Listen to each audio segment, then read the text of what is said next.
What is up, world? You are in tune to the KnoItAllz podcast, and you got your usual suspects here. Myself, Big G, and Take Boy Fresh. Big G is looking kind of Big G is chewing on bumblebees over there. You know what I'm saying? He's chewing on bumblebees. Look, we're gonna get to that later in the program. Take Boy Fresh, how you doing, man? I'm doing good, man. Turn me down in the headphones a little bit. Oh, I got you. I just want to say, Big G, you owe some corner time, bro. I know I do. I know I do, man. I don't know who planned on getting there first, Mod or myself. They gonna run concurrent. No, you consecutive. You going to jail for life. No, I ain't going to jail for life. They run concurrent, man. We running concurrent. It's the same crime. No, man. It's the same crime, man. Consecutive sentences around here. Man, around here, we got to get you. Man, we got a lot of stuff to get to today, man, but we want you to make sure that you like and subscribe. Like us on Facebook, subscribe on YouTube and Twitch, so that when we go live, you'll definitely get those notifications. Also, we are on Chilltown Network, and man, make sure that you join us over there, so that you can, tune in with Chilltown and the KnoItAllz, so you get it popping in the live chat over there as well. We got a lot, like I said, we have a lot of sports to get to, but before we get into that, let's definitely jump into this.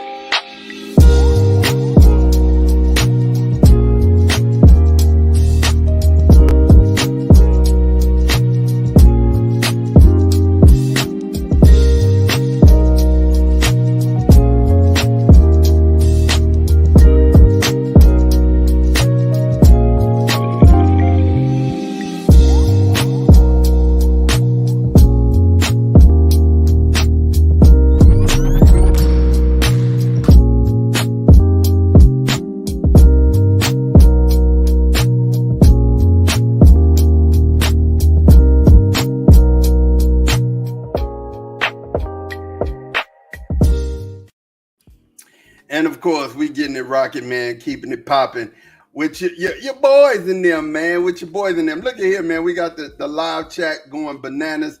Big G, make sure you tell them to get the algorithms up.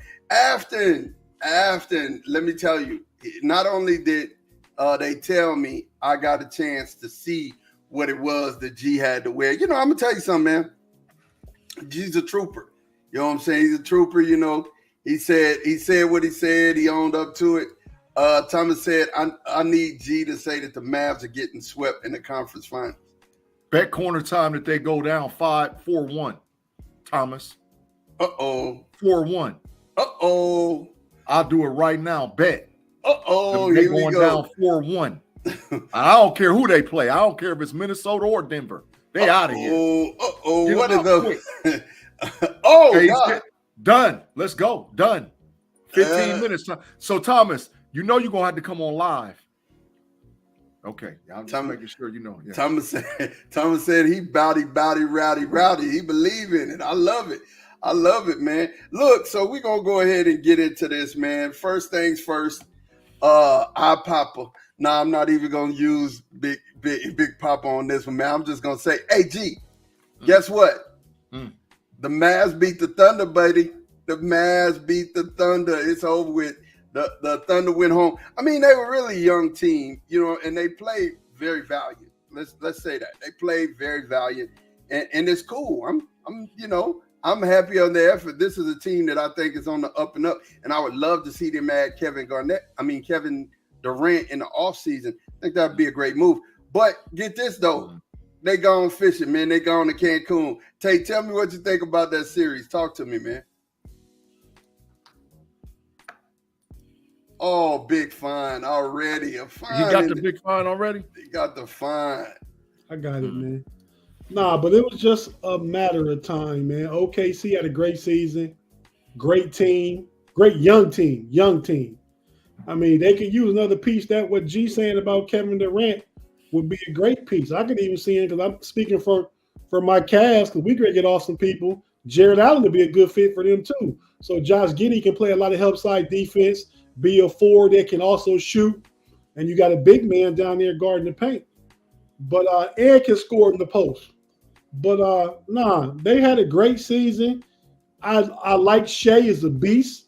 I just, I never was against G's take about Shea, but G had to go too far and say Luka trash with him. So that just ruined his whole take. In all fairness to G, a season later, after a whole season of saying it, he said the other day on the Pump Your Brakes podcast that Luka is not trash. He said, I would never call Luka trash again. I guess so. Oh, my God. Yeah, he said it. If you got a dude putting up 3 consecutive triple doubles and putting the number 1 seed out the playoffs, you got to. You got to, G. I mean, you got to. This is what I'm talking about. I it's your time to shine. Hey, but look, I just want y'all to know, in Know It All land, it won't be long, before this is coming. Oh, hello, boys. How long you in for? Another hour. Yow. Over here getting in his corner time here in just a minute. So that's going to happen. We're looking forward to that because, he got corner time for myself and he has corner time from Big Tate over there. But, man, talk to us about But one thing, he don't owe pay no more. He paid all pays. No pun intended. Paid all pays corner time. Paid all pays corner time. Hey, G, man, go ahead, man. While you chewing on bumblebees, go ahead and get your take off. Get your take off. Man, listen, man. I'm still going to say Shea over Luka because it wasn't Shea's issue why they lost that series, bro. No, he played great. You're right. Yeah, the others for Dallas shined and outplayed everybody. And really, to be honest, OKC don't have nobody to blame but themselves for the loss in this series. Because you know why? On draft day at the beginning of the season, they drafted Lively. And guess where they traded him to? Dallas. And guess what the difference in that series was? Lively hitting them offensive boards, being scrappy, and having an inside presence, killing Chet Holmgren. That was the difference in the series. PJ Washington played great. Jones played a game 6 out of this world. But the difference in the series was OKC couldn't get a rebound if they tried to. And that was it. So Tate, I think Giddey needs to be the one that they need to cook up on out of there because Giddey showed he's the weak link. And they got to get a big body rebounder that can go in and be an inside presence. If not, they're going to plateau right at this level. They cannot step up until they get some inside presence from either the 4 or the 5 position. I don't care who they get, but they got to get a guy who can rebound because they got too many guys that's the same thing. Both of the Williams boys, Lou Dort, Giddey, they all the same thing. They got to get a scrappy dude to go in there in the middle and get rebounds to give them an opportunity to win. Otherwise, this is where they're going to plateau. They're going to plateau right here. B-Dirt said Chet Holmgren can get pushed off his spot by a hard stare. Big facts. Hey, Big G, for real. Yeah. The Mavericks should have won Game 4. They blew that. They kind of gave that one away. They actually did. Yeah. They actually did. John Caldwell, what's up, man? How you be? Thanks for tuning in. JC, what's good? Did y'all know that the Mavericks out-rebounded OKC 2-1? 2-1 for the whole series. That's number. And also, did you know that Shai Gilgeous-Alexander was one of the first players in NBA history to average over 32 points a game in a series and his team lost? He's one of the first guys in the series in a playoff series to ever do that, bro. LeBron did it, but he went like 34, 10, and 9. Yeah, Shai was like 33, 7, and 8. And they smoked the series, bro. So it's obvious they got to retool because if you're gonna have to change some of those guys out because if not, your plateau is their semifinals. You can't go to the finals. John Myers, thank you for tuning in. Thank you for your comment. And we see it. Indiana has went ahead and beat New York. I hate this, man. I hate this for the Knicks because it's like They're right there. But when you get injuries, you get bit by the injury bug. It just is what it is. It's part of the game. It's inside of the game. You can't get away from it. Hey man, injuries, it's a part of it. It's a part of it. It's sad. Now we got the Timberwolves and the Nuggets coming up. Series is tied 3-3. I just feel like you guys that the Nuggets they didn't show up. At all. I don't believe that they showed up at all. I think it was one of them games where they took it for granted. They didn't know. They didn't close out. And as champions, you got to close people out. But I'll say this, and I won't steal G's thunder. I'll let him get to that. I will say that this is a team that's done won one already. And there's 3 really good players that are pushing them. The core of actually 4 who have, at least one championship. I think Gilchrist Alexander. All of them got one. Not Gilchrist Alexander. What's the other dude that played with Caldwell Pope? They all got one. Pope. Caldwell Pope has 2. He got one with the Lakers, right? Yeah. So, at this point, I'm thinking you would know championship pedigree would say close them out. These young boys are doing their thing. But Tate, man, talk to us about Minnesota and how they're showing up in this series against the Nuggets. 2 things, man. First thing I want to say, we got off the Knicks Pacers real quick, but if you listen to That's Rather Cavalier podcast, I picked the Pacers, and it played out how I said. I said that the Pacers would have to outscore and push the pace and get way ahead of the Knicks, and they did. They scored 101 points through 3 quarters, which is the most points in the Eastern Conference semifinal since 1963. So facts, big facts. So I called that one. I'll shout out to myself. My get the I told you so sound effect back. He could have played that right now. He sure could have. But Tate, who picked him on the show though?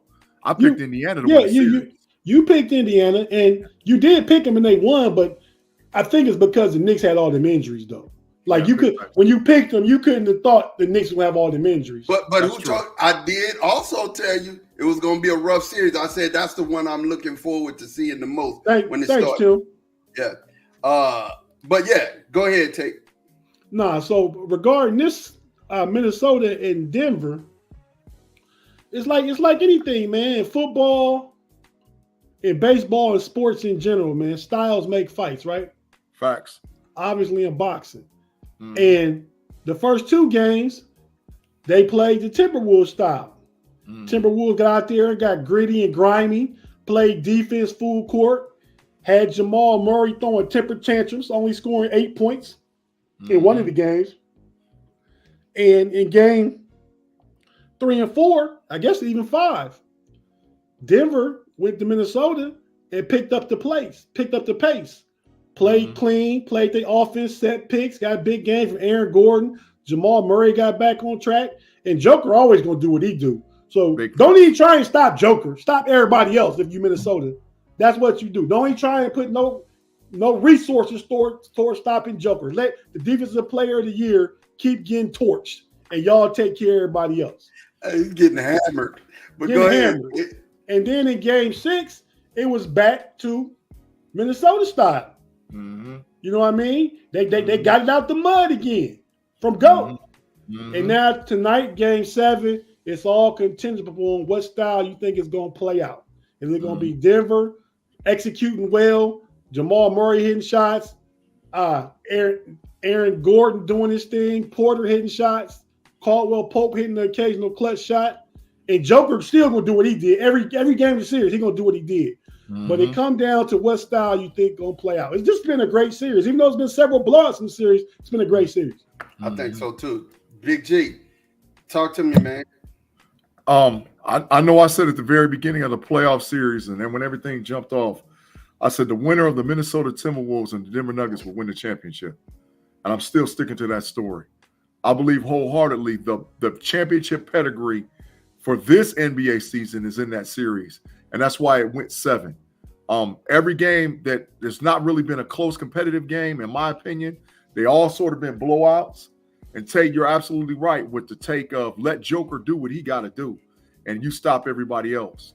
But I'm going to tell you, this might be a legacy game for Ant. Today could be a legacy game. If Ant hits over 40, I give Minnesota an opportunity to get a big win in Denver. But if that some kind of way they can hold him down to 30 and under and not let him get any athletic plays and just run away with the game, I look for Denver to win because it's hard to be the champion. So it's hard to be the champion. It's a legacy game to me too, Big G, for Joker. Yeah. I mean, if Joker win the championship, win MVP, then go back and lose in the semifinals to an upstart, not the Lakers beating them, or not Phoenix at if they was going at their best beating them, they lose it to an upstart. Yeah, and I think that affects Joker's legacy too, because we said everybody got multiple MVPs, got multiple championships also. Yeah. And it ain't no guarantee he would get back if he lose this opportunity, because other teams in the West is getting better. And especially getting better. Yeah, let me say that. OKC. Yeah, let me say this first and foremost. T-Tate, what's up? You over there on Facebook? Thank you for joining. Make sure you come over on YouTube as well and comment, because we definitely want to always give you shout outs for watching, because you're always here with us. The gist of the matter is this: if Joker wins, say Joker go ahead and they beat them, and they go to the finals and they beat the Celtics.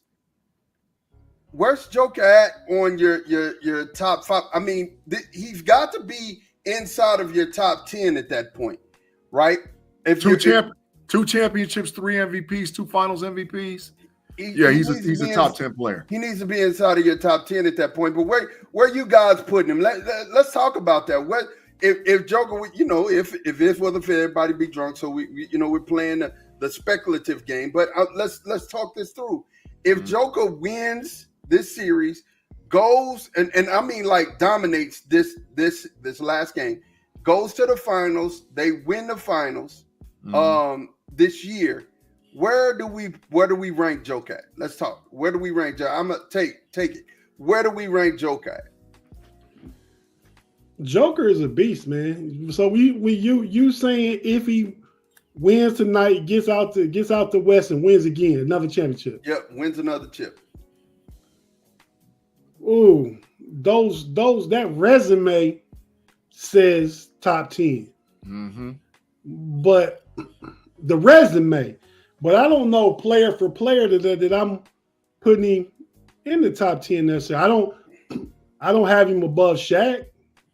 Oh, not above Shaq. Shaq, I mean, and it's a different game now, man. Remember what they did to Shaq? Hacking Shaq, just fouling him. All that stuff. Joker don't even deal with the kind of centers Shaq dealt with in his day. Facts. The only one out there really is Embiid that's physically capable of getting winning, and he don't have that mentality or that style either. Mm-hmm. So that's why he having his way with tall, slim Jim, Rudy Gobert. But I got him in the top 12. I got him in the top 12. Thomas said he probably have him at 11 or 12. Or between 9 and 15. I like that. Great minds think alike, Thomas. John Caldwell said Anthony Davis is better. I guess that's what he's saying. Always down? No way. No way. Mr. Caldwell, look, I ain't gonna I'm not gonna put you in the matrix. But no. I don't think AD better than Joker, but what y'all lose sight of when y'all always talk about Joker is defense. You play basketball both ways. Facts. And if you're going to be the absolute best, you look at Ed picking up Jamal Murray full court. He a both-way dog. Both-way dog. Facts. So that's part of the reason I can't give everything to Joker. I like it. He really don't play defense. I like that take. I like that. John Caldwell clarified what he said. He said, just to point out, Joker does play against other good centers. And he said Anthony Davis is a good center. Okay, that's not a center. He's a power forward at his best, and he can't muscle up against Joker. Not at all. Not at all. Joker's strong. Joker's strong. He said he's kind of neck and with Olajuwon. I cannot agree. I'm with Tate of this opinion. If you look at his total, if you look at the Joker's total output and what he's done, his resume, it's really, really good. But if we go player for player, I don't know that he's better than Akeem Olajuwon. I can't say that. Akeem Olajuwon got defensive MVPs. What we just talking about? Yeah, I can't say that. I believe that, you know, when it come down to it, put the dream shake on him and put the clamps on him, it'd be a whole nother different thing. And then when we talk about Shaq, you know, when you clarify your top 10, if you go 1A, 1B, 1C, because that's Kareem, Jordan, LeBron, 1A, 1B, 1C, whatever kind of way you want to put it. Yeah. 4 is Magic, 5 is Larry Bird, right? And we all agree with that. Are we really leaving Kobe out of this discussion, bro? Bro, if 1A, B, and C is LeBron, Kareem, and Jordan, when any kind of way you want to put it. Okay. 4 is Irvin Magic Johnson, and 5 is Larry Bird. There's your top 5. We putting Bird above Kobe? Yes, Larry Bird, 3-time MVP, Larry Bird. Are you serious? 3 championships. Yes. And Kobe, Bird was always the man. Kobe got 3 of his championships because Shaq was the man. Yes. Now, he participated a lot, but Shaq was the man. Yes. You know, but Kobe's the only one that we talk about who had a championship with no top 75 players on it. Bro, no. On the team. What you talking about? He got Shaq. MVP. No, he won one of his with no top 75 player. One of the ones that Kobe has. Okay. Is without a top 75 player on the squad. And Bird got 3 MVPs, dog. Bird got 3 MVPs and 3 I'm just asking. You might know better than me. When LeBron won in 16, he had a top 75 player on the team. Kyrie wasn't. Kevin Love wasn't. No. Mind, you can think all day and night. No. Absolutely not. No. I have to look into that. Not even a top 100 player. No. 0. Nah, we have to look into that. Kyrie might be top 100, but he wasn't on the top 75 might have team. to look in that. However, there's your top 5. Yeah, Kobe's a 5-time NBA champion, 2-time NBA finalist. Okay. Most valuable player once, 18-time All-Star. You know what I'm saying? I mean, he's got them all. Bro, 9-time Magic Johnson, NBA defensive all first team, 9 times. Bro, Magic Johnson and Larry Bird's resumes is better than Kobe Bryant. That's your top 5. Your top 5 is. I love Larry. Magic came in and went to the finals his rookie year. What Kobe do his rookie year? On the bench. My question is Larry Bird. Are we giving Larry Bird over number Kobe? 5. I am. 5. Chat. Bird 5. Chat. Talk to me. Are we giving Larry Bird? Are we putting Larry Bird above Kobe Bryant? Yes. 6 is Kobe. Yeah, I'm with Tim. Kobe top 10. Yes. Kobe might be 7 or 8. Kobe 6 to me. Kobe 6. 7 is Shaq. 8 is Tim Duncan. Okay. There's your 8. 9 maybe Steph Curry. Now where the conversation comes into play. You done left all the OGs out. No Bill Russell. No Bill Russell. But this is where the conversation so the conversation comes down to Wilt, Bill Russell, Joker if he gets his stuff, and Akeem. That's the argument for 10. Ooh. There's the argument. That's the argument. So you left Shaq out? Shaq was 7. No, Shaq was 8. I went Kobe 6, Shaq 7, Tim Duncan 8. Okay. Steph 9. And then the argument is at 10. I'll just say you flip. I say you flip Kobe Hakeem. And Bird. That's my thing. I'll just say you flip Kobe and Bird. No way. And then like I said, the arguments between those 4 players at 10. You got to think about Kobe last 4 years. They didn't even make the playoffs. They didn't do nothing. They was garbage. You want to forget that about Kobe like you do with Jordan. I get it. Yeah, I get how you roll. They was big trash his last 4 years out there in LA. They didn't go back to the playoffs till that boy LBJ came to the Lake Show. Big facts. And LBJ got a chip. LBJ got a chip out there in LA. A chip. Hey, but we're getting ready to go to our first commercial break, man. G, take us to it, man. Thank you guys for listening and rocking with us on the KnoItAllz podcast that's playing now live in person on Chilltown Hoops and on Facebook and live on YouTube. If you're listening to us on audio, We're going to take a quick commercial break, get a word from our sponsors. If you're watching us live on video, we'll be right back from the KnoItAllz podcast. My boy Mod, my boy Tate Boy Fresh, and you know I get down to Big G.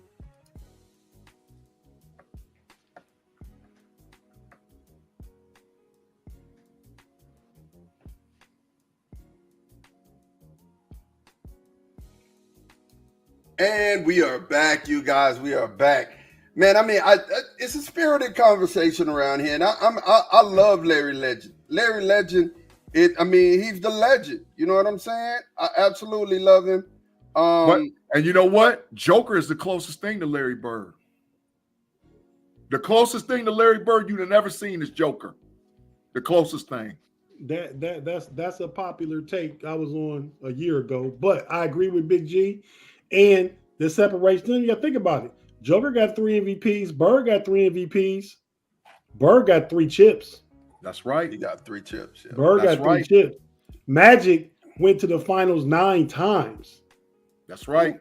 Magic, he got 5 chips. You get no arguments from me and Magic. Magic is that thing. You know what I'm saying? Honestly, I'm just thinking Kobayas deserves to be in the top 10. He is. Maybe number even 6. top 5. Maybe even top 5. Number 6, bro. That's bias. Hey, man. Bias, bro. Kobayas. Bro, he ain't better. He ain't better than Magic and Larry Bird, bro. Magic and you got to remember, Magic and Larry Bird saved the NBA. They saved it. This they did. There would be no Michael Jordan without Magic Johnson and Larry Bird. Yeah, they saved it. They did. They saved it, man. And like you said, Magic went to 9. How many years? Magic only played like 12 years. 12 years. Yeah, he played 12 years. He went to 9. And guess who he was battling at least for half of them? Bird. for at least half of them. Bird staying on the other side. Like what? What? Give me my buckets. Hey man, if you old enough to remember some of them Celtics Lakers rivalries in the mid and late 80s, OMG. The greatest ever.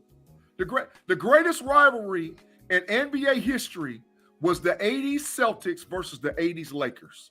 Period. There's never been a rivalry like that. There probably will never be another rivalry like that. The 80s Celtics versus the 80s Lakers was that thing, bro. That was that thing. Yeah. Like even all these young cats that's out there, they don't even know nothing about it. Look here. So, Craig Werlo, hey, man, appreciate you for rocking with us, man. Thank you. It's the first time I've seen y'all know Craig? No. First time I've seen it. Hey, thank you, man. Us, bro. Thank you. Appreciate you, man. He said, definitely appreciate you. Big dogs. Thanks for the glad for the content. Keep on keeping on. Appreciate that. Mr. Woodside, Kobe for me, Magic is above Kobe. Yeah, Big absolutely. Facts. Absolutely. Big facts. Tim Line said, it's okay, Mod. Jordan is still number 1. You sure right. No way it's Jordan 1. Kobe, running through the jungle, Kobe, Mount Rushmore, or ball dominance. Facts. That's big facts. Mr. Woodside said, correct, Big G. He said Bird, then Isaiah. He said, yes, it was, G. And then Tim Line said, what about the Bulls versus Knicks? It was the Bulls versus Pistons. If we're going to have any type of real rivalry there, it was the Bulls versus the Pistons. The Knicks. Knicks never meant nothing. Because the Knicks never beat them. Yeah, the Knicks never meant. The Knicks never beat them. But the Knicks and Heat had their rivalries too, though. That's a big fact. But that's it wasn't for no chip, though. It wasn't to get to the chip. It wasn't to get to the chip. The Bulls and the Pistons went at it for that chip. They went at it for the chip. They definitely went in. Hey, so bad they didn't even shake hands. It got bad. Burning them didn't shake Isaiah and them's hand. Yeah. See, that's that narrative bias that people got against the Detroit Pistons, and they still don't like giving them love. But you got to understand, the Pistons smashed Jordan and them for years. Hey, the Pistons. Jordan and them got like that. Jordan came in the league 84, 85 and got smashed till 90. And I just want you to 90, 91. He got smashed every year. Smashed. Isaiah Thomas should have been on that first dream team. We're gonna move on. We're gonna move on from there. And Shaq. Big facts. Absolutely. Well, because they took one college player, they took Christian Laettner because he was the Caitlin Clark at the time, as far as men's college basketball. We're going to talk about that, but we're going to switch gears. We're going to definitely switch gears because the NFL schedule came out, man. Who wants to go first? You want the Cowboys to go first? You want? Go ahead. Because me and Tate already know where this is going. Come on, Can you put it up? What Can is you going? Put the schedule up. I'm just to show my schedule. We don't have to go in depth about it, but we're gonna talk about how many wins and losses. Let's talk about it. Well, let's talk about it. So we got the Dallas Cowboys 2024 schedule. Home games are highlighted, so you'll see those. The first home game starts with the Saints, but we got we have the Cleveland Browns first. Ma, let's do it like this. We're gonna see what you say, wins and losses, and then we're gonna see what me and Tate say, wins and losses. So we'll start with game 1, Cleveland Browns. Win or loss for you, Ma? Ooh, on the road in Cleveland. All right, so I'm just fixing to go on it. I'm gonna go ahead and go with my heart because I've looked through this schedule and I looked through it a couple of different ways. I'm gonna tell y'all the end and the beginning. I think this is a schedule where we normally used to go 12-5. I think we're 10-7 basement, and maybe 12-5 tops, right? I think we beat Cleveland first game. All right, hold it. Tate, do the Cowboys beat the Browns? I'm gonna get 4 picks out the way. Cowboys don't beat no AFC North team this year. So that's a loss. Okay. I got them losing to Cleveland too. So keep going. All right. So I got them beat. I got them beating the Saints. I got them beating the Saints. Tate, you got them beating the Saints. Agreed. 1-1. Then Baltimore at home. I got us losing that game. That's 2-1. So we got them 1-2, and you got them 2-1. And then definitely beating the Giants in New York. I got that. That's 3-1. Then we got the Steelers in Pittsburgh. Loss. I'm gonna come back to that game. I'm gonna come back to it. I'm split. No, because I'm split, and I know in my heart of hearts, this game could go a different way. But so right now, I got us 1, 2, 3, and 1. Detroit, that's a win. We got them at home. So loss. That's 4-1. We're going into the can y'all stop the run this year? Yeah, I think we're gonna be way better against the run this year. Way better. When I look at what Zim is doing right now with Mozzie, letting Mozzie. One of the things that people don't understand about a D tackle and what they did with Mozzie is they made my boy DQ made Mozzie lose weight, and Mozzie is supposed to be a nose tackle, not a D tech, not a D tech. So as a nose tackle, Mozzie needed to be who he was, and that was the beast. He took away a lot of the beast. So I'm just gonna go ahead so that we don't have to come back. We're gonna beat the Steelers. I'm telling y'all that right now. That's gonna happen. Bet a whole show 1, corner 2, time. 3, 4, 5, 6. I bet a whole show corner 1. time right now, today, right now on 5/19/2024. I bet an entire show. I bet you 20 minutes. 20 minutes. I bet the whole show. Are we doing a KnoItAllz cast like the Manning cast? We should do that. We're gonna look into that. That's 20 minutes, man. I'll give you I bet 20 minutes corner time.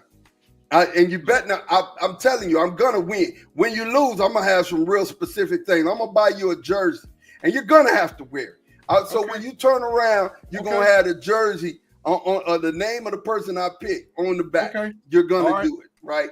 That's happening. So you got a 5-1 right now. 5-1 at the buy. And they 3-3 right now for me. No matter of fact, they 2-4. Yeah, 5-1 at the buy. No, Big G. They beat the Saints. They beat the Giants. Oh, you got them losing to the Lions though. Okay, 2-4. Okay, I got them 2-4. What you got them, Tate? I think Detroit gonna beat them. I mean, so I got them 2-4 too. Yeah. All right. So here we go. 5-1 at the break. I think we lose to San Fran again. As much as I hate to say it. So that's 5-2. That would be 2-5, Big G. Yeah, so 5-2. We just got them reverse. You got them reverse. So 5-2. We beat the Falcons. That's 3-5. 6-2. We have the Eagles at home. That's 7-2. We're gonna beat them. I think they win that game. That's 4-5. We'll beat them at home. The Monday night game against loss. 4 and 6. It's a scary game, but I think we pull that out. That's 7-2. Washington. Here's one of my. Here's one of my splits. We lose to Washington. We lose to Washington first time, so that's 7-3. Wow. Yeah, there's no y'all gonna beat Detroit and Pittsburgh and Philadelphia, but you lose to the Commanders? That don't even make no sense. We lose to the Commanders on the road. And the reason why I tell you this, they always play us hard. Here's the other piece that you're not seeing. We split with at least one team or two teams in the NFC East all the time. That team that we're going to split with this year is Washington and Philadelphia.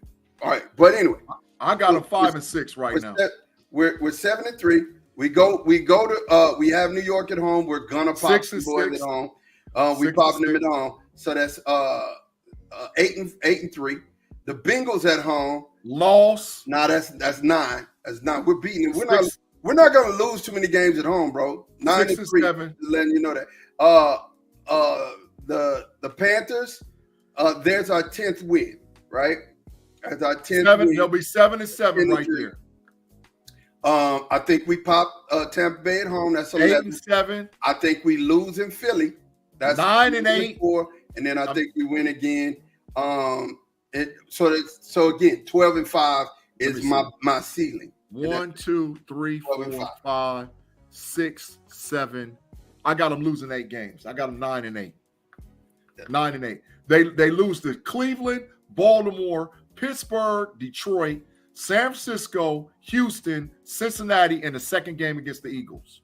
9-8. Again, but I have us 12-5. Our basement could be 10-7 easy, right? But what you got them? What you got them? I'll probably go 10-7. Yeah. Basement's 10-7 to me. 9-8, 10-7 at best. 9-8. 9-8. Mr. Woodside said 9-8, 10-7. I like it. Like I told you guys, basement. And it all depends on what Tate just said. What Tate said was crucial. When he started out with his opinion, he asked me, Mark, can y'all stop the run? Nope. We definitely can't. We've gotten better. And I think Zim is the one. It's the scheme that's going to make it better. A lot of times in the NFL, I'll say this. It's not the personnel, it's the scheme. That's why when I look at the Eagles, I'm not just so blown away because they got Kellen Moore that's directing the scheme. When the scheme is bad, the players can be great. Man, the scheme means everything. When the players' average scheme can make a difference, but overall, what's the old saying? It's not about the X's and O's, it's about the Jimmies and Joes. And we got the Jimmies and Joes. Y'all got Pittsburgh, Detroit, San Francisco. That's a 3-game losing streak. Pittsburgh, Detroit, San Fran, 3 L's in a row. We'll see. 3 L's in a row. We'll see. I doubt it, but we'll see. We'll see. Because it's a build-up. All 3 of those team styles is the same way. They all play the same. I mean, everybody in the AFC North, you got to stop that run except Cincinnati, maybe. Mm-hmm. That's a build-up. So you play Pittsburgh, they're going to beat you up. Then play Pittsburgh, they're going to beat you up. Then Detroit going to come back and beat you up. And then San Fran really going to beat you up. Because everybody running that pill. They running that pill, bro. Like I said, we said the basement 12-7. I said we're going to end up again 12-5. That's where I park it at. So at 10-7, I don't think y'all get in the playoffs at 10-7. No, we get there. They do. In the NFC, they definitely do. We get there. Mm-hmm. Everybody, let me tell you, this is what I'm trying to tell you. This year, the NFL is so evenly matched. Wins are going to be so hard to come by, bro.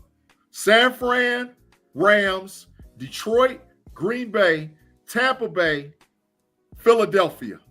A lot of those teams still got to play each other. Seven teams make it. I know that if they get in, they'll be 7, but I don't think they get in at 7. I think you'll have more than one team that'll be 10-7. Yeah. That's why I don't think they get in.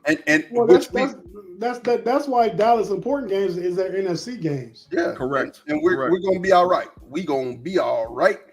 So let's get on to the Steelers schedule. Let's get on it. Mm-hmm. y'all got the Falcons' first game, and that's at home. That's away, actually. That's a dub. I don't care if it was on the road or at home. That's a dub.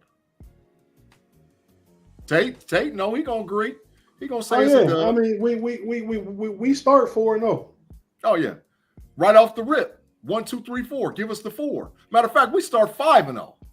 Okay, so well, if you start 5-0. If you're gonna say that, you're gonna say 6-0 then. Okay. Yeah, man. Yeah. We're saying y'all beat the Falcons, the Colts, the Jets, the Falcons, the Broncos. No, you go. It goes across, man. I'm going across. I'm sorry. So you're saying you beat the Falcons, the Broncos, the Chargers, and the Colts. So 4, 5, 6 in a row. And so you beating the Cowboys, and you're saying you're beating the Raiders. So you're saying 6-0 in a row, off the rip. Tate, is that what you're saying? I think so, man. I think the Chargers and Cowboys would be a tough game, but they both at home, so I got us winning them. Okay, so you got 6-0, and then y'all got the Jets. Loss. We're gonna lose. They got 12. 12 makes the difference. I got to see 12 come back them first couple of weeks, man. See what he on. All right. So what you got? So Tate, you got 6-1. I'll go ahead with Big G and take a loss against the Jets, but I don't know if that's the case. But I'll say that for now. I don't want to say we're gonna start 7-0. So yeah, 6-1. Okay. The Giants. Dub. 7-1. Yep. The Redskins. Dub. 8-1. You agree, Tate? Yeah, I agree. Baltimore. Loss. See, I got a split with Baltimore, but I got us winning the home game and then winning their home game. So okay. So we got Big G got us 8-1. I got us 7-2. I got us 8-2. I got us losing the Jets and Baltimore. Okay, and then y'all got the Browns at home. Y'all got the Browns away. Loss. All right. G, what's your record right now? I'm 3. We got 3 losses. We lost against the Jets, Baltimore, and Cleveland. So you're 8-3. I got us beating Baltimore though. Yeah. So you got 2 losses. I got 3 right now. Cleveland. We're gonna beat Cleveland this year, man, both times. So plug that as a win for me. Okay, so you got your record, Tate. G got them 8-3. I got them 9-2 then. All right, and the Bengals. Dub. See, I say lost. So that works. So we on the same record now. Okay. Because I got us beating the Bengals at home the last game. So it's 9-3, and then y'all have the Browns at home. Dub. Yeah. So it's 10-3. Philadelphia in Philly. Loss. I'll say lost too. All right, so that is 10-4. Baltimore in Baltimore. Dub. Lost for me because I gave him the other one at home.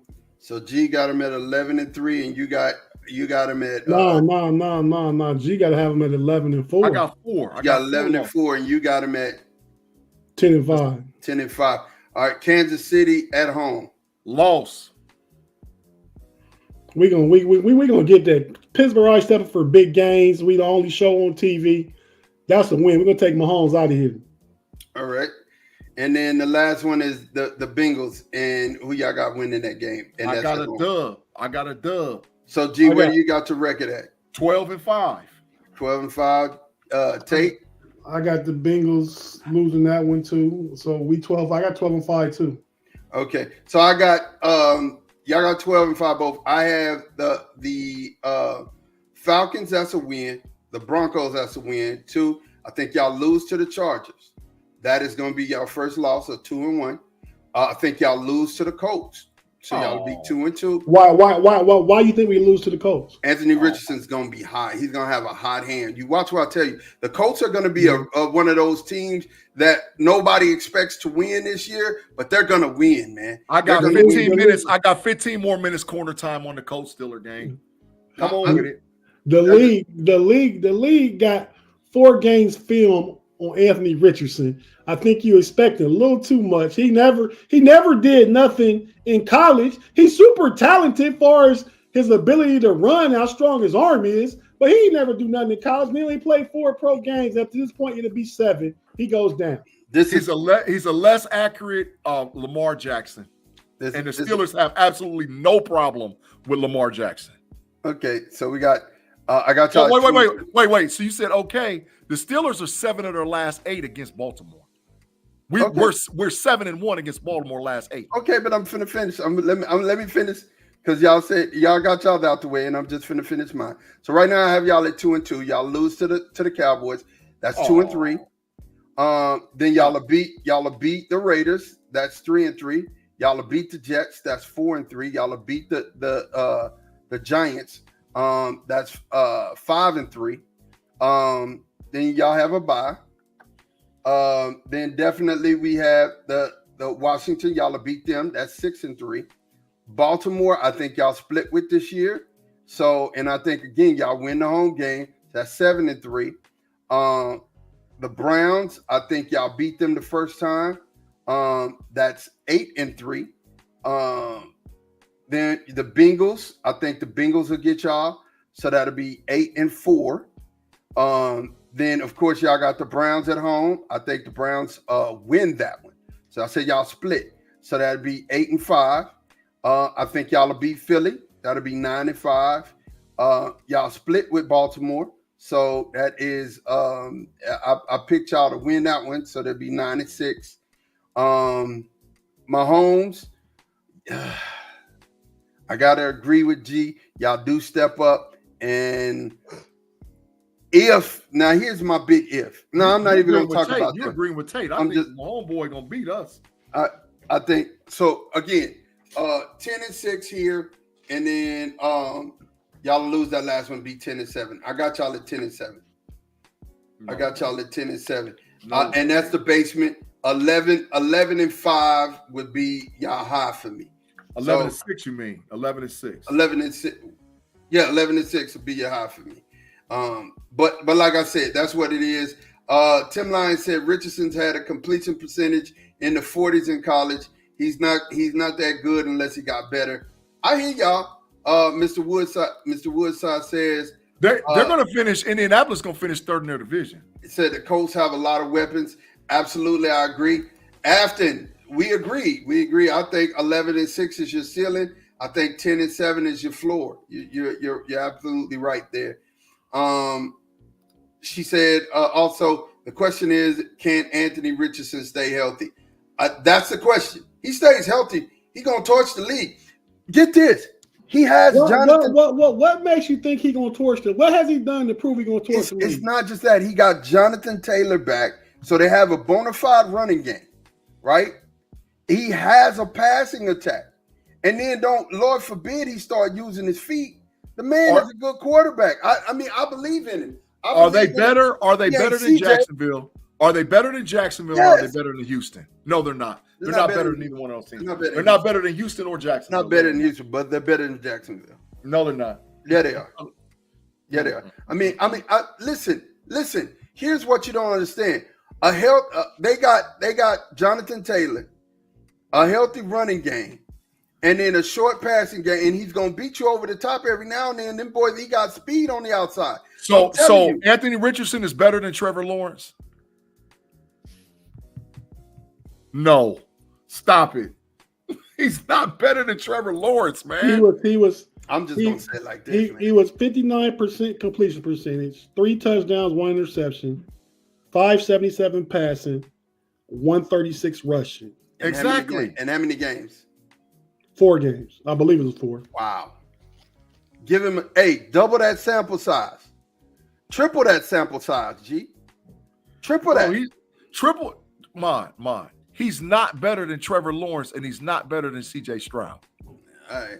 And Jacksonville's overall team is better than Indianapolis' overall team. I'm not saying he's better than CJ Stroud. That's not what I'm saying. I won't say that. CJ Stroud is that thing. CJ Stroud is that thing. You hear me? That thing. But I'm honestly, bro, I can't. I'm just going with my heart. Like I said, 10-7, 11-6. That's where it is. 10-7. He was 2-2 as a starter. Yeah. He's not. But he didn't have Jonathan Taylor last year neither. Man, Bro. the boy Moss was getting it in last year though. Correct. Yeah, so just like Moss is not better than Jonathan Taylor. No, he's not better. He's not better. Yeah.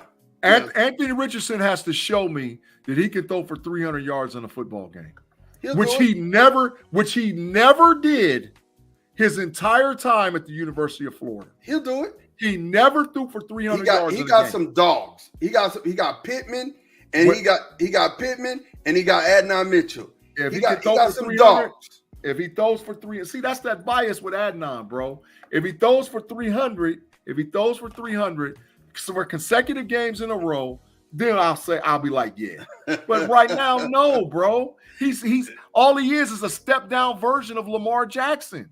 That's all he is. I can't. He's not a step down of Lamar Jackson?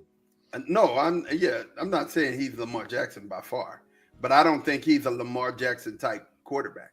He's the exact same player. That's how he played in Florida. He's a different build from Lamar Jackson. He's not frail like that.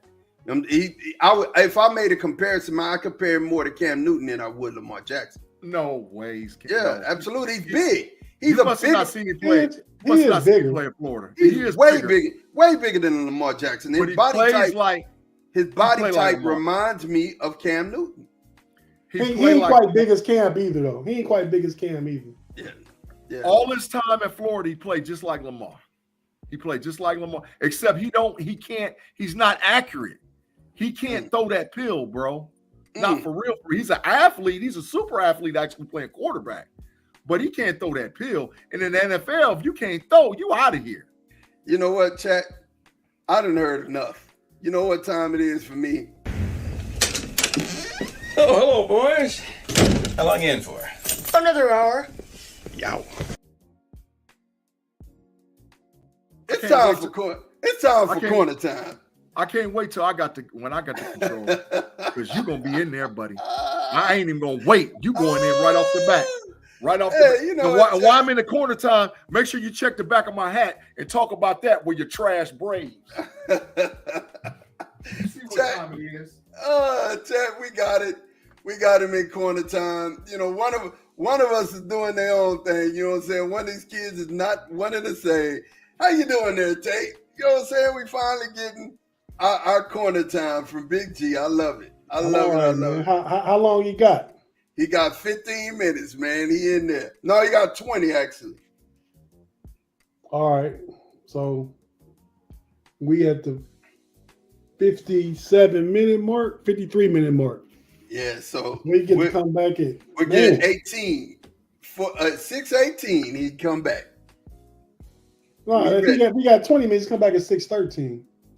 Oh. I mean, at 13 after. I'm looking at the clock when we're here. 13 after. We'll give it 13 after. Hey, this is your first time, Mr. Caldwell, seeing corner time. Listen, we love this. When you lose your bets, let's tell them what this is about. G said, and I quote, that the Dallas Mavericks would be out of the playoffs before the Oklahoma City Thunder was. And I said, I'll take that bet, right? And Tate said, I'll take that bet. And we bet corner time, which is when you're in corner time, you have to face away from the camera and you cannot say anything during this time. You are verboden saying anything during this time. We love G and we love his opinions, but he lost. You know what I'm saying? We got to go on and chalk him up. Look, so we're going to get into this side, man. Last night, this happened. And I mean, this boy here is running, and look at him. Just, oh my God. Usyk got to him, man. And I did not expect this. I didn't expect it at all. I thought, honestly, last night that, he was going to ready himself, get himself back right, and that Usyk was going to lose. I mean, because Tyson Fury is one of those guys. He's one of those guys that's known for coming back, putting it all together. And, it just didn't happen, man. His legs were shaking like Bambi. And then for the rest of the fight, he really couldn't get himself together, man. It's wait a minute. Mr. Woodside said Usyk Thomas Riley said you guys need to add a dunce cap for corner time. That's a good idea, T. Riley. Oh my God.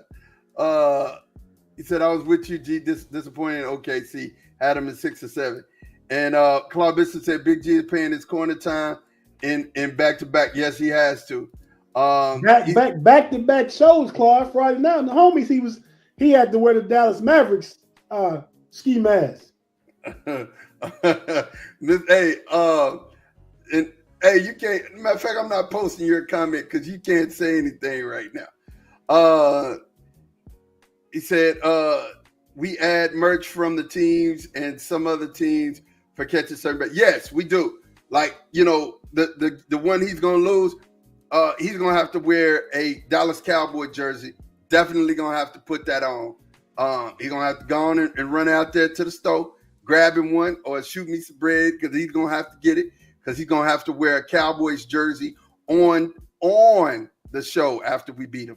That's definitely gonna happen. He said he had to wear a Cowboys hat. Yep, you did. And you also had to beat her. You also had to wear a TCU hat. That happened too. You lost 2 to me. You lost 2. But Tate, man, what did you think about this fight, bro? Like when you think about Usyk, when you think about Fury, did you think Usyk had a chance? I thought he had a chance, but I didn't think he was going to beat Fury at all. I didn't see it. I didn't know about it. I didn't watch it, but I wouldn't have thought Tyson Fury would have lost. Right. Yeah. So I watched it. You know, I have to say, you know, I scoured TikTok till I found somebody showing it live. When they were showing it live, I got a chance to watch some of it. And then, you know, got a chance to see a lot of the highlights afterwards. But I'm gonna say this like this: Tyson Fury, good job. I know that my man to this day was sitting in the background thinking to himself, why couldn't I do Tyson Fury like this? You know what? I know Anthony Joshua was sitting in the crowd talking about, why couldn't I do Tyson Fury like this? Tyson Fury, he has a hard style. He's really hard to beat because he's so tall and he's so long. But I agree. I just seen this comment, the Black and Gold podcast. He said Fury would be doing too much playing in the ring, and that's what got him. That's what got him right there. I would agree with that too. All that playing in the ring got him. All that playing around in the ring, showing your head, not putting your hands up. I'm gonna tell you, man. Saying Busta Rhymes said it. If you really want to party with me, put your hands where my eyes can see. I'm telling you, straight buck wild in place to be. That boy got caught. He got caught for real, and he got caught and was tasting and smelling ammonia for a while, man. I like that, man. Craig said, come on, people, smash that like button for these Alpha Dogs. Love it. Definitely, Craig. Thanks, C-Dub. Yes, sir. Jalen Brunson suffers a broken hand in the game 7. Yeah, he got a lot of time in Cancun for that to heal. You know what I'm saying? We ain't got to worry about Jalen Brunson no more, man. That's pretty much a wrap. But Tate, and by the time G come back, he'll be able to partake in this conversation. I really need to hear you just chime in on this. Caitlin Clark, first couple of games in the WNBA, I see something. I see a trend happening here with Caitlin, man. You know, and I definitely want to talk about this. There's some things. We got a couple of clips here. Right here, she just got ran into a screen, and they've demolished her. And then again, right here, got faked out, hit a 3. Some of the things that we're seeing, well, I'm just going to talk about this. And then I'm going to give you the floor tape. I don't think that the girls of the WNBA appreciated Caitlin Clark being kind of deemed the queen of the WNBA and she hadn't played a game. And I really think they're taking this so personal that they're making sure that she get everything. Like, you know what I'm saying? Hey, running through the screens. And, you know, you remember, what's the movie with Above the Rim? Where Tupac's brother was playing, Birdie's brother was playing, and they just was jacking him up. And he just played through. He's like, why are you doing this, man? And it's more than the game. I got to play through. I feel like this is what Caitlin's going to have to do this whole season. I mean, for real, because I feel like a lot of these girls got chips on their shoulders behind her being anointed the chosen one. Talk to me about this, man. How you feel about this? I would probably concur with you, man. Caitlyn didn't do it though.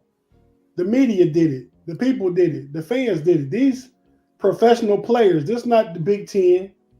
This not college women that are not gonna make it to the WNBA. These are all WNBA players. So, Reds just lost on a hit by Shohei Ohtani in the 10th. But yeah, man. But she didn't do it to herself. It's just like everybody else talking is what did it. Got everybody japped up to say we're not gonna let her do this. Same thing happened if you remember with Lonzo Ball coming out. Except his dad was the one talking too much. His dad put a target on his back, and they was coming at him. Yeah, they was coming at him. So this is nothing new. It's a rite of passage. Caitlin Clark gonna be okay though. She a beast. She just got to take a trip around the league one good time, see what it's about, and then step her game up. But she's capable of stepping her game up. She's gonna be all right. Yeah, I think she's very capable of stepping up her game up. Mr. Woodside said, "Ma, LOL, no mercy." No, I mean honestly, man. And Claude said it's a welcome to the league moment. I agree totally. I agree 110% that it's a welcome to the league moment. I think, let's see Craig's comment here. Craig said, I think the players in the WNBA are going to go out of their way to punish her as much as possible.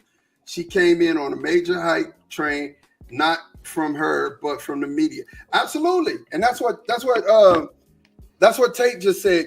Basically the media gave her this. She didn't ask for it. She didn't come in the league trying to do it herself. The media did it. But because the media appointed you and put that on you and adorned you the next, are you the face of the league, in front of Angel Reese and all these others that I think added to the game as well. But not like her. Not like her. No, yeah, I will say that. Not like her. Again, what I'm saying is the media chose her, right? And so I think everybody's going to give her their best shot. First time that they see her, she getting everybody's best shot. Well, the media, the choice is easy. We know why she chosen, but she also backed it up because she also is the all-time collegiate leading scorer, average 30 a game and everything else. So she earned what she getting, but the fact that she got it, it's a target on her back, and they're going to go at her every night. Every night. That thing called expectations hard to live up to, man. Unless you the king. Think about it. His whole career, from rookie year to year 21, king. You know it. Yeah. You hold down expectations. You already know it. Craig said, "I don't think it's a bad thing. It'll add some spice to the game." Absolutely. He said, running through the jungle, B-Dirt said, to be the man, you got to beat the man. It's the truth. And then Tim Line said, not all rookies coming to the league on fire. Chill out. I mean, honestly, I don't have any bad thing and wish no bad thing about it. I'm just saying that we're watching the WNBA, the women of the WNBA have a chip on their shoulders. Like, yo, we play ball too. You know what I'm saying? They 0-3, so right now they on pace for the number one pick again. Yeah, I mean, when it comes down to it, I think they're saying to themselves, hey, we play ball too, and they want the rest of the league to know, hey, we play ball too. And honestly, I get it. It's not a slight to y'all. Hey, man. Can you let G come back in 10 minutes and say the 10 minutes that you still owe? Yeah, all right, we got it. Come on, G. Come on back in, man. Come on back in, G, so you can get in on this conversation. Oh, I love it, man. I love it. You still owe 4 minutes, but it's all good, man. It's all great. Look here, man. What y'all talking about, man? Caitlin Clark. I got a chance. I don't know if you got a chance to see these, man, but just a couple of things that happened from the game yesterday. They ran into a screen setter up, just master. And in there, she got faked out. Now watch the taunt.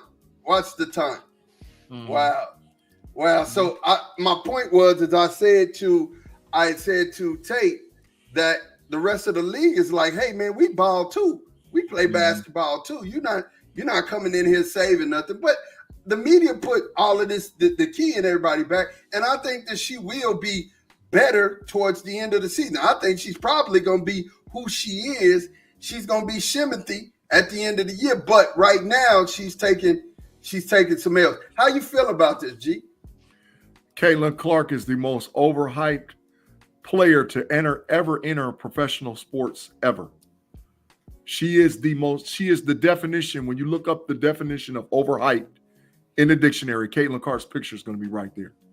I'm not saying she's trash. I'm not saying she's a garbage player.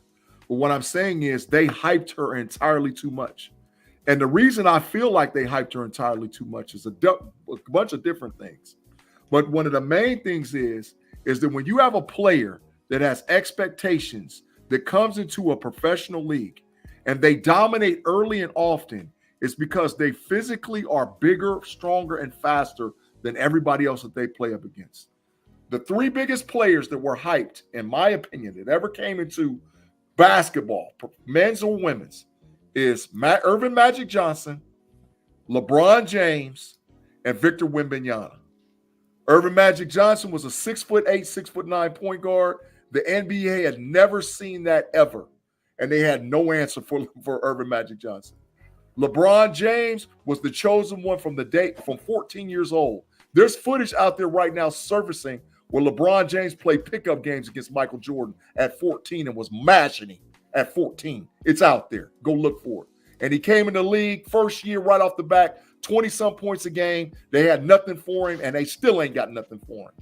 And now Victor Wembanyama is coming. That's what I said. Expectations are a hard thing to live up to, and Bron been doing it since day one. Facts. Victor Wembanyama comes into the NBA, a 7'4" unicorn you never seen before, physically dominant, physically stronger. I mean, bigger, faster. You've never seen a 7'4" guy with guard skills. I mean, this guy took the Ralph Sampson thing and took it to a whole nother level. Caitlin Clark does not have that physical domination. She's an average body type. She's an average size. She doesn't have a good handle. Let's just be honest, because I think she leads the WNBA in turnovers right now. So she can't really handle the ball, but she's got a shot. So the issue is John Caldwell right about that though. What's that? Zion height. Yeah, Zion might be number 5 because Clark doesn't jump the head. Oh, that's a big fine. That's mod. That's mod.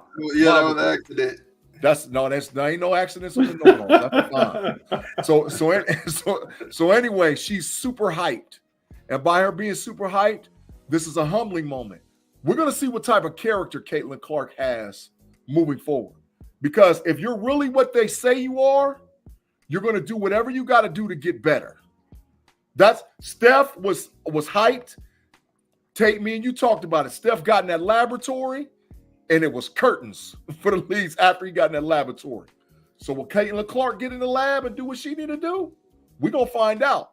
But it's a hype show. It's a hype show. I agree with B. Dirt comment too, though. She is the highest scoring rookie by 6 points right now. Mm-hmm. I mean, but like we said about Steph, when Steph first came to the league, he had a helly run at Davidson getting down to the Elite Eight. Big facts. You know, got in the league, was a little frail, a little soft, all that stuff, right? It took about a lot of injuries. It took about 3-4 years. When he got it, though, he got it. Mm-hmm. I think you're going to see the same thing with Caitlin Clark, but it ain't going to take as long. It's going to take all this year, maybe. But next year, she's going to come back with something new in her bag and be ready. Well, I think by the end of the year, she'll be Shimothy. Honestly, she ain't got no handle, y'all. She don't have no handle. I think by the end of the year, she'll be better. Hey, you guys, man, we're going to go ahead and we're going to break for part. This is part 1 of the KnoItAllz this week. We're going to definitely break, and we'll be right back with you, okay? For those who are watching, make sure you stay here. And, G, take us out, man. Man, once again, thank you guys for rocking with us on the KnoItAllz podcast that's being shown live on the YouTube channel as well as the I forgot the name of the show. Chilltown Network. The Chilltown Hoops Network. Thanks again for watching us on the video side. If you're listening to us audio, we're going to get a quick word from our partners, and we'll be right back with the KnoItAllz podcast.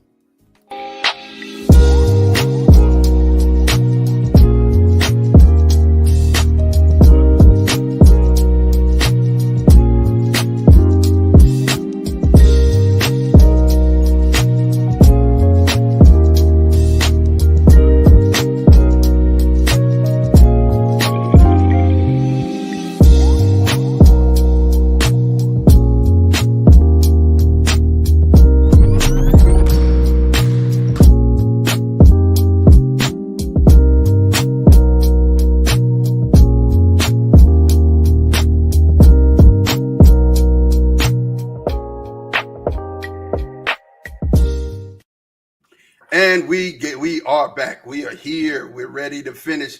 And after getting that segment out, man, make sure that you smash that like button. Make sure that you hit the like button. Make sure that you're checking us out on Facebook. Make sure that you're checking us out on Twitter or X, they call it, and definitely on the Chilltown Network, man.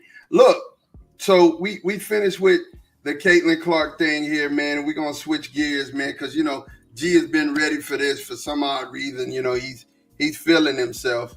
What?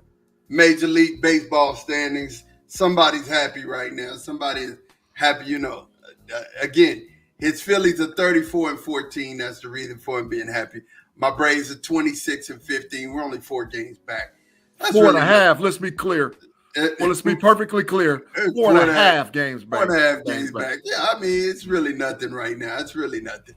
You know, it's light work.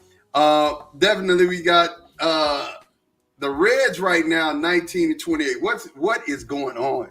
What is going on, Tate? What is happening here? We can't score no runs, man. We've been on the slump the past 3 weeks as far as scoring runs. I mean, today it was 2-2 in the 10th. Your pitcher holds somebody to 2 runs in 9 innings. You're supposed to win that game. Yeah. So, and it's been like that over, like Groundhog Day, over and over and over again. Same thing for the past 3 weeks. Tate, y'all 2.5 games behind the Pirates. Yeah, the Pirates beat up on the Cubs. Shout out Payday. Yeah, y'all 2.5. The Pirates is 22-26, and they super trash. And y'all 2.5 behind them. What the man? I mean, somebody need to get fired in Cincinnati, Kev. Somebody need to get fired. I wouldn't be mad if David Bell got fired, but maybe the hitting coach, because they're not hitting. They're not scoring runs. Yeah. Somebody need to get somebody. It's time for you to say goodbye in Cincinnati, Ohio. That adios muchachos jumping off real quick, fast, and hurry. Because they got too much talent to be 19-28, Kev. They got too much talent.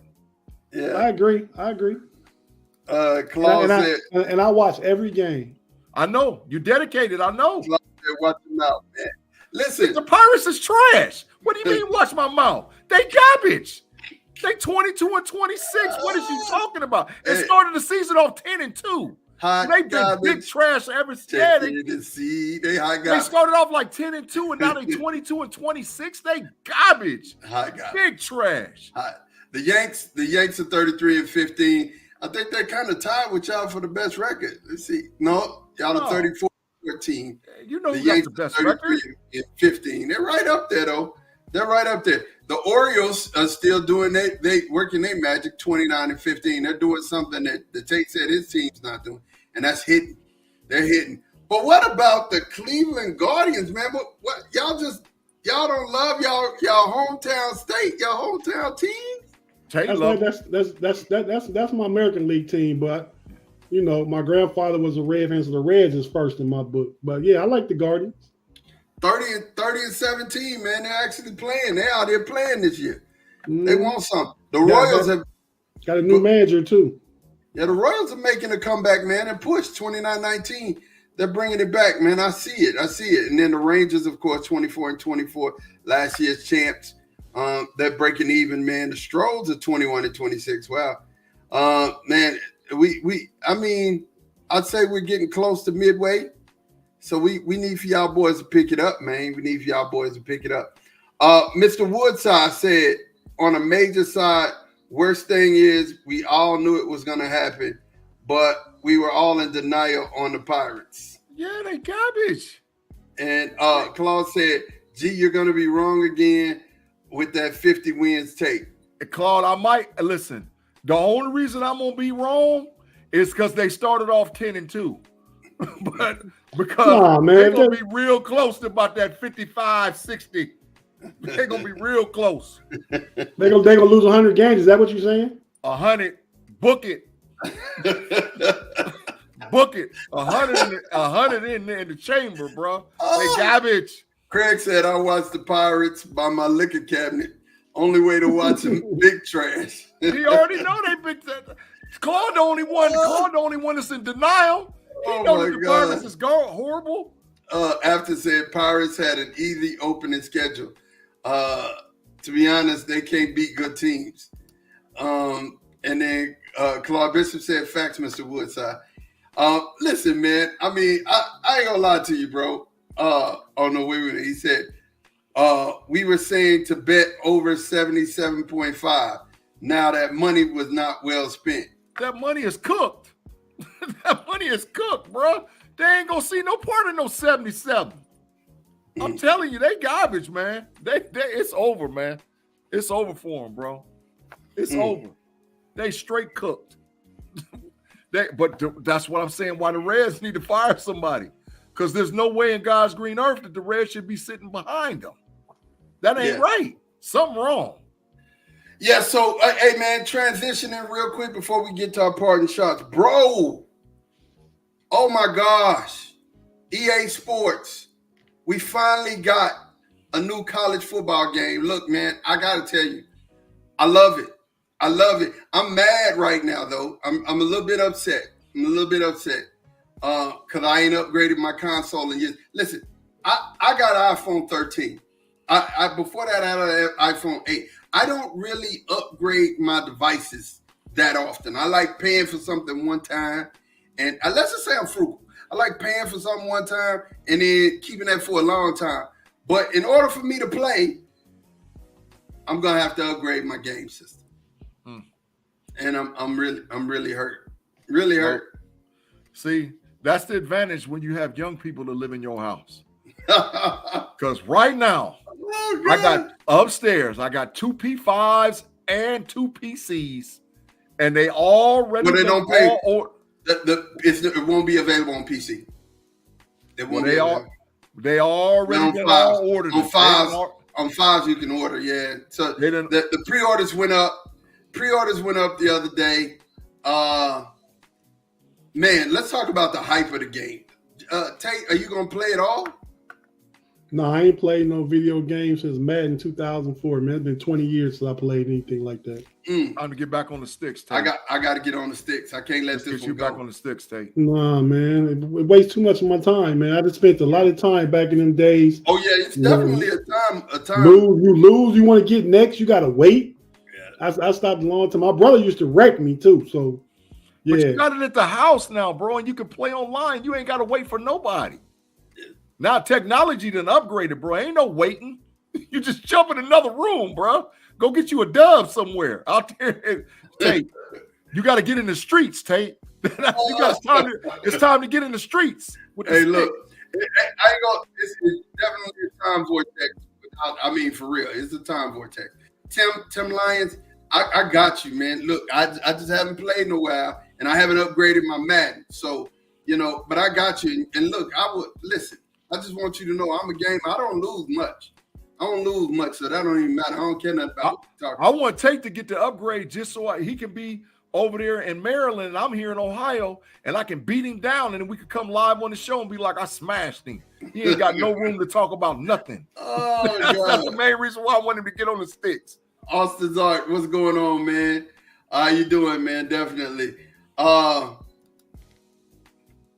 Bring your game into Twitch. Listen, when that happens, I got you. I'm gonna do that. I got the card and everything in the room to be able to make that happen. So yeah, you right. I'm good with it. Yeah. So you guys, how y'all feeling? I know G is excited. We know Tate's not. He hadn't made up his mind he's gonna play. I've made up my mind. Tate don't care. He don't care. Oh. All right. So you don't care about the fact that it was a Wolverine on the front of the cover, a Wolverine, a Buffalo, and a Longhorn. The Buffalo didn't be there. Yeah, the Buffalo didn't deserve to be there. The Longhorn maybe. You mean Travis Hunter did not deserve to be on the cover? No. The Colorado Buffaloes were 4-8 last year. Travis Hunter did not finish in the top 10 of the Heisman voting. The Colorado Buffaloes were 4-8. He did not deserve to be on the cover of Madden. I mean, on college football. Now, maybe Edwards, but Edwards wasn't the guy last year for Michigan. Blake Corum was, but Michigan went 15-0. So, and until we keep talking, Michigan is the champs until they lose. So yeah, I can see that. Ewers maybe, because Ewers is fighting for his job. Ma just letting his Deion bias come through. Yeah. Come on, a 4-8 team with a player on there. Who cares? Nobody care about Travis Hunter playing for a losing squad. 4-8. They didn't deserve to be there. Is probably the best player in college football right now. And how good is he play? He a beast, but he played for a 4-8 team. Yeah. He did play for a 4-8 team. He's not the best player in college football either. He's not. He won't finish in the top 5 Heisman this year. He won't finish in the top. He's good. He'll be a top 10 NFL draft pick. Barring injury. Yeah, he might be a top 5 draft pick. Barring injury. No. Well, maybe I'll say top 10. He'll be the first corner off the board. He'll be the first corner. He's like that, G. He doesn't deserve to be on the cover of Madden. He's like that, G. He does not deserve to be on the cover. He's likely the best two-way player we've seen since your boy that played in Michigan, Woodson. Likely the best two-way player we've seen. Bro, they 4-8. Chris Gamble played 2 ways. He got a chip. He beat one of the best all-time college teams ever, Miami Hurricanes. He wasn't Woody though. No, I'm saying since Woody. I'm saying Chris Gamble was after Woodson. No, guess what else Chris Gamble did? Guess what else Chris Gamble did, Ma? What's that? He played both ways in the league. Both ways in the NFL. Played DB and WR in the NFL. B-Dirt said he won't be the first cornerback off the board. B-Dirt, I might agree with you that because that boy Johnson in Michigan is a dog. Will Johnson is a dog. Will Johnson? No. Will Johnson is a dog. B-Dirt, no. Yes, yeah, I'll ride with B-Dirt on this one. Betting B-Dirt. I'm glad you got your receipt because keep this one. He won't be. And get if you're talking about who do you think's gonna be first? First, let's say that. Will Johnson. Who do you think's gonna be first, B-Dirt? I need to hear that. It got to be the Michigan dude. Will Johnson. He's a dog. Will Johnson would have came out this year, he would have been the number 1 corner. Listen, I don't want to assume. I don't want B-Dirt to catch no strays. I need for him to say it with a chest so that way I know who he's talking about. Austin Art said it's ridiculous though how much NCAA football costs so much. Big like bread. 69 to 140, even worse on not on PC. Well, I mean it's $70. I don't need. That's for the low grade version though. I don't care. I don't need none of that. I don't need to get you some gadgets. Give me the $7 version. I know. I'm already gonna have to upgrade my system to play it. I know when I sent Tate the video. And Tate was like, gee, that ain't the game. And I said, Tate, that is the game. Tate was like, oh, my God. It wasn't. That first part, I don't think it was the game. That was the intro to the game. When they kicked it off, the intro, not the actual game. When they kicked it off in that little thing you sent me, that was the game. Everything before kickoff was actual football. When Edwards stiff-armed that Buckeye boy, that was the game. That was the game, boy. That game gonna go hard. But like I said, going back to what you were saying, Mod, he don't deserve to be on the cover of that. So B-Dirt said, you said a top 5 draft pick. That gives me the field against you, Mod. No. We talking about the first cornerback off the board. And I'm saying who Johnson. You said he's not going to be the top 5. Excuse me. You said he won't be the first cornerback. I said he will be. I'm agreeing. G said he'll be the first one. I agree with G. And you said that he wasn't, and you said he got a receipt. I can go back. No. I'm taking that back. Oh, yeah. No, I'm taking it back. I don't know if Hunter's going to be the first. I don't know. I think Will Johnson might beat him off the board. Will Johnson is a dog, bro. Will Johnson legacy-wise might be the best corner that played in the Big Ten. Maybe ever. That's how good Will Johnson is. Will Johnson is that thing, bro. Like, people don't realize how good that dude is. He is really that good. So, I mean, Travis Hunter's getting the hype because Deion is his dude. But Will Johnson is a dog, bro. Hey, B-Dirt, I'll take corner time on that. He'll be the first quarterback off the board, period. I'll take it right now. Corner time. Bet it. 20 minutes. Tim said, what team Johnson played? He played for Michigan. Yeah, 20. He played for Michigan. I need to hear that from B-Dirt. I need to see what he with. If you with the smoke, let me know. Hey, Mod, listen, I know we talk. B-Dirt said bet, but I know we talking. But Ewers didn't deserve to be on that cover either. Oh, okay. Ewers might not start the whole season for Michigan. For Texas. That's a bet, B-Dirt. You're a lie. Man, come on. Bro. I'll bet that 15 minutes. Short of him getting hurt, he will start every game. I bet Manning gonna be in there. I'll take that too. For the whole season. For the whole season. Short of him getting hurt, and we're talking about him getting hurt. If he gets hurt, all bets is off. Okay. Because then Manning has to come in. Okay. But they're not going to replace yours with Manning. That's a bet. It's not going to happen. That's a bet. For the season, that Manning won't replace yours. That's a bet. All right, got it. Because Manning is that thing too. We got that one too. As a receipt. We got that one. Listen, getting ready before we go into parting thoughts. Tyson Paul, Tate, do you think it's rigged or a real fight? You ready for a rigged fight or a real fight? Which one you think? You. Oh my God! Fine. If Tyson don't knock him out, I know it's rigged. Did you see the gloves? Tate, did you read the article about the gloves? They got big cushy gloves. Yeah, big huge ones. Well, that's because Jake Paul is scared of that knockout power. That's what that is. He's scared of that knockout power. Tim said, "I hope it's real, but it feels like it's going to be rigged." I don't. It's not. It's too much money to go. Whatever the way the Vegas odds is the betting right now, it's probably going to go the opposite. So whoever's winning by Vegas odds, the other guy's going to win. You can tell somebody's going to take a fall because if Mike Tyson's able to cut him off and put him in the corner, it's over. if Mike, I saw a video the other day with Mike, just like that same day he was working out. Man, he was punching this bag. He hit this bag 6 times, like in less than 2 seconds, and like he hit the bag hard. I was like, at 60-something years old, man, good dog. If he cut the ring off, it's over. Yeah, I did see that, Austin. So I did see how he's gotten a little bigger, but that don't mean nothing. The bigger they are, the harder they fall. I mean, I'm just, what's up, Reginald? I'm just saying, when it comes down to it, bro, you need to understand this is still Mike Tyson, and I mean, whether it take one. Here's what my heart believes, right? And then I'll tell you what my head believes. My heart believes, without a shadow of a doubt, Mike Tyson's a warrior, and he's, too G to come in here playing around with that boy. He only took these rules just because he get back in the ring and, get a payday. But I think he's going to be looking to knock him out, for real. Although the rules don't favor him knocking him out, I do look for him to try to knock him out.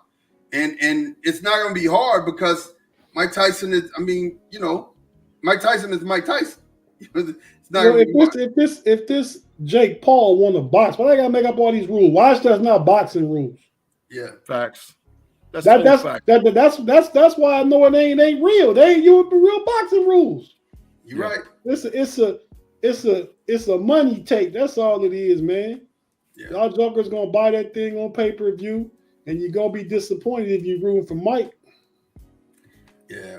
Tell you, if it was real rules, would he knock him out in the first? Big facts. Hold up your adios muchachos sign. Adios muchachos, round 1. Hey, man. Out of here, bro. The thing about Paul is he doesn't move his head. He doesn't move his head well enough to be an experienced fighter. He doesn't. His head gonna get moved. Yeah, no, did he early and often. He doesn't move his head good. He don't have good enough head movement, and then he's lazy with his hands. His hands come down here, and when you fight Mike Tyson, the boy fast, man. Boy will catch you, and you be night before you even know it. I mean, you be over there asleep. You know, I'm telling you, he got ammonia NyQuil and what's that? Darvin said one of them boys put you right sleep into sleep snoring. Yes, it ain't no real fighting. It's gonna be over with quick. I don't care. Like I said, I just think that Mike might just be taking a payday and take the dive. But in the real thing, it's over with. And it's over with in the first round. Yeah, man. Well, here we go, man. Parting shots. We got them ready, man. We up and we trying to get it together, man. G, you up first, man. Give us your parting shot, bro. Hey, man, thanks again for all you guys rocking with us on the KnoItAllz podcast. We went on Chilltown Hoops and on YouTube, and we're steadily growing, man. Our subscribes are going up more and more and more. We're almost to 500. So anybody that you know that loves podcast content, make sure you like and share with them so that way we can get to this 1K on the YouTube as far as subscriptions is concerned. Now, party shots is this, bro. I got a little thing that I'm gonna put up. Ma, will you run the picture for me, man? For what I put in for the new picture for me, man. New segue. Gotcha. See, ladies and gentlemen, that is my favorite cartoon character of all time. His name is Slowpoke Rodriguez. He is the slowest mouse in all of Mexico. The slowest. And this from now on, Claude, this is your segue and statement. Every time you make something crazy, you will be known as Claude Slowpoke Rodriguez. We're going to have to catch you up and get you on time when it comes to understanding what it has to do with sports. So Claude and anybody else that mess around with Claude, you're going to be one of them cousins. Never Speedy. I don't know what them other cousins is going to be called. But Slowpoke Rodriguez is for anybody that we got to catch up concerning sports and understanding how the game goes. So we got a new segue, the Slowpoke Rodriguez. And Claude, you're our first honorary member. You ain't said nothing today, so you're going to get a pass. But Slowpoke, Thomas Riley, absolutely. He does carry a big gun. He does carry a big gun, but he's the Slowpoke Rodriguez. So, and the Matrix is still around. So if you say something bad enough, you go to the Matrix. Tim's already a resident in the Matrix. So Tim understands the rules over there in the Matrix.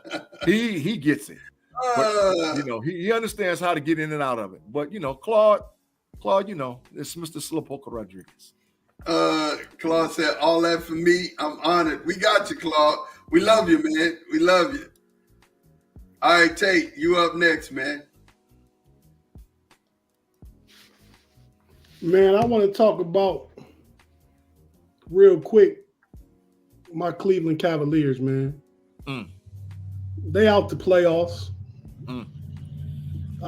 But I'm looking forward to the offseason and next year, man.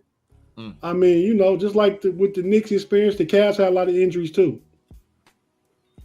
But I think we will end up, Donovan Mitchell going to end up re-signing with Cleveland. I think that's going to happen. And I think we're going to trade both Jared Allen and Darius Garland. Oh. Building around, obviously Donovan Mitchell and Evan Mobley. So I'm looking forward to next year because it's already talk about Darius Garland for Brandon Ingram straight up. The New Orleans Pelicans also want Jared Allen. That could. I don't think that one would be straight up, but that could be a deal with another piece. Maybe like a Karis LeVert or somebody like that. OKC needs a center. Jared Allen could fit there. They can send some pieces back. Worst things worse, they end up Donovan Mitchell don't resign, and we trade him to say the Lakers or the Nets and get helly pieces back. Mm-hmm. So and build around Garland and Mobley like we plan to, and still trade Allen. So what up, Eddie Copeland? But yeah, man. So I'm looking forward to this offseason and everything I'm talking about. You can check it out on That's Rather Cavalier, the podcast. But we still gonna be coming at you during the offseason with all NBA news and trades, not just Cavaliers, free agency, NBA news, all that stuff, man. So check us out on Spotify, Apple, Google Podcasts, iHeartRadio, Amazon, wherever you get your audio podcast. Check us out. Fans First Sports Network, That's Rather Cavalier, and get this NBA in your life while we wait on football to come. Tate, I got a question to ask you. First of all, get it up there already. Get it out. Put it out. Put it up there already for him. Put it Slowpoke Rodriguez. Slowpoke Rodriguez. Come on, Claude. Lord have mercy. But Tate, I got a question to ask you before we stop about the Cavs. Mm-hmm. Does Bron come home, bro? Oh, you keep saying that, Big G. Does Bron come home? I got something to say about that before I even get into before we get into my shot. And then I'll let Tate grab it too. This whole thing, can I grab it first since he asked me the question? Go ahead, because that just seemed like the way it should go. It does. That's just hot. This one was hot off the press. He threw a hot one. He threw a hot one. We probably should have included it earlier, but I don't think so, G. I don't think so. I know you've been saying it, man, and Sweet T been saying it when I talked to him. I think Bron just was a leverage play, man, for the Lakers. Let him know, hey, I'm still the big dog. I still got places I can go. You know what I mean? But if he was to come, if he was to come back home, let me say it that way. But if he was to come back home, yeah, I would like that. I mean, to build around, have him, Mobley, and Mitchell. Oh, could you imagine next year's starting lineup being Donovan Mitchell at point, Strus at 2, Bron at 3, Brandon Ingram at 4, and Mobley at 5? I think Bron would play the 4, but Brandon Ingram would play the 3 because just the physicality. But yeah, that would be a beast of a lineup, and I think we at the floor Eastern Conference Final. If that was the team. With the current team, they don't lose nobody. Tate. They don't lose nobody. And they add Bron. No, we got to trade. We got to trade. How? Because the money, is it a money issue? Because Bron's a free agent. We'd have to get off Jared Allen and Garland. Yeah, we'd have to get pieces. We could get Brandon Ingram back with pieces. Okay, so say y'all get Brandon Ingram and add LeBron. Is that a championship team? Yeah, it's championship bound. I think they'll win the East. I don't know. They might not win the championship. Okay. Mobley, Bron, Ingram, Strus, Donovan Mitchell. Okay, so here's my question, and I'm tossing it up to you guys. I need to hear from both of y'all. You start off. If LeBron, answer these two questions. Is LeBron chasing another ring, or is he just concerned with playing with his son? That's the first question. Second question is, the Dallas Mavericks have a second round pick that they can give off to get Bronny. Teams young enough, you leave Bronny with some young stars, because Bron's only got 1 or 2 more years. And if Bron went to Dallas, because it wouldn't have to give up anybody, is that a championship team? You go first. Anybody that's getting LeBron got to give up some, because he making $51 million if he opt in. If he opt out, I mean, the Lakers traded him. If he opt in, they had to trade him. He making 51 million. If he opt out, he probably gonna make more than 51 million. So you gotta make room for LeBron. Mm-hmm. Luka getting paid over there, Kyrie getting paid over there, and Rich Paul has said, as far as Bronny, the two aren't mutually tied together. Mm-hmm. You know what I mean? So he's saying, LeBron and Bronny don't got to go where LeBron at, and LeBron don't got to go where Bronny at. Mm-hmm. You know what I mean? I think LeBron at this point just want to see his son drafted. And if you play games and I understand he wants to play with him, but if that don't happen, and you play games and you play against them, you still get that picture at the end of the game with dad holding his jersey and son holding his jersey. We both in the NBA, and you still get that. If they draft, nobody's drafting Bronny. I just want you to know that. Outside of LeBron's input, nobody's gonna draft Bronny James. I told Big G, I think he goes the second round though. I think he showed himself well at the combine. He's not going in the first.